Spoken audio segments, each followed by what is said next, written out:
দর্শক, আমার পেছনে যেগুলো মাটির শিল্পী অথবা মৃৎশিল্পগুলো দেখতে পাচ্ছেন, তাহলে আপনারা ঠিকই ধরতে পেরেছেন যে আগামী পহেলা বৈশাখ আসছে কয়েকদিনের মধ্যে আমাদের বাংলার ঐতিহ্য মাস বা ঐতিহ্য বছর।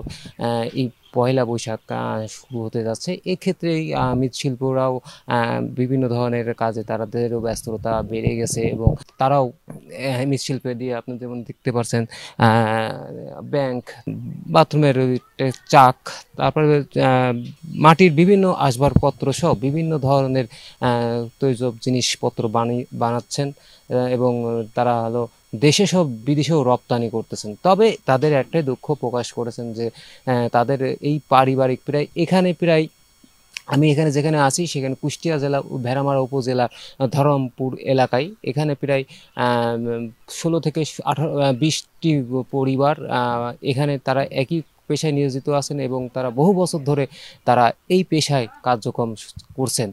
আসলে তাদের একটা ক্ষোভ জানিয়েছেন যে আসলে তারা এই এতদিন ধরে এই ব্যবসা বাণিজ্য মানে জিনিসপত্র তৈরি করতেছেন, কিন্তু এখন পর্যন্ত কোনো সরকারি কর্মকর্তা বা কোনো মৃৎশিল্প কর্মকর্তা তাদের কেউ এখন পর্যন্ত কেউ খোঁজ খবর নেয়নি বা সরকারি থেকে কোনো অনুদানও তারা আজ পর্যন্ত পাননি।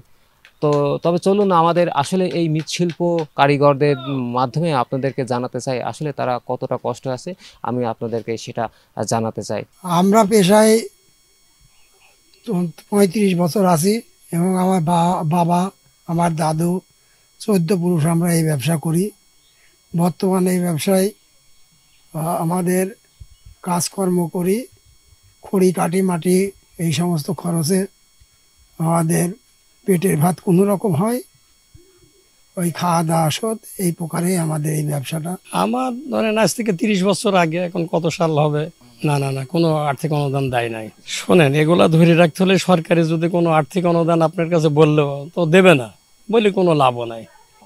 ওই যে বললাম, রিংপাট, ব্যাং, আরও পূজার ঘট, পূজার থালা, পূজার মালসা, ও দ্রব্য অনেক কিছু।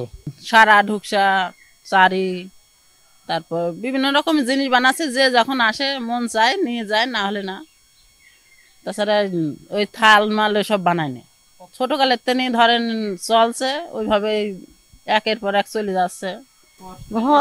মাটি চুটির সমস্যা, কোন দামও খুব বেশি, করা লাগে, খাতে হলে করতে হয়, বানাতে হয়। তাই এখন এগুলি চলছে। এখন ব্যাং, ঢোকসা, ছটকসারি, পাট, এইগুলো আগেকার জিনিস সব বাতিল।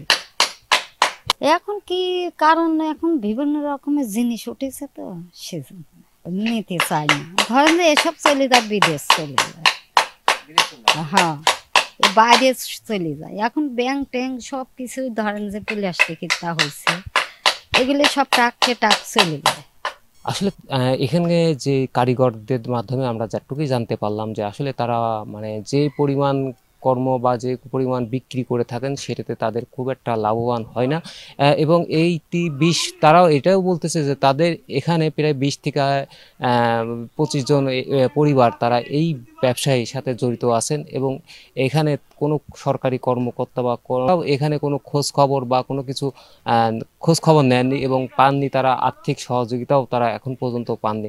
তাদের একটাই দাবি যে তাদের এই মৃৎশিল্প দিন দিন যাতে না হারিয়ে যায়, সেক্ষেত্রে এই জিনিসটাকে ধরে রাখতে সরকারের বিশেষ নজর দেওয়ারই তারা আহ্বান জানিয়েছেন সরকারের প্রতি।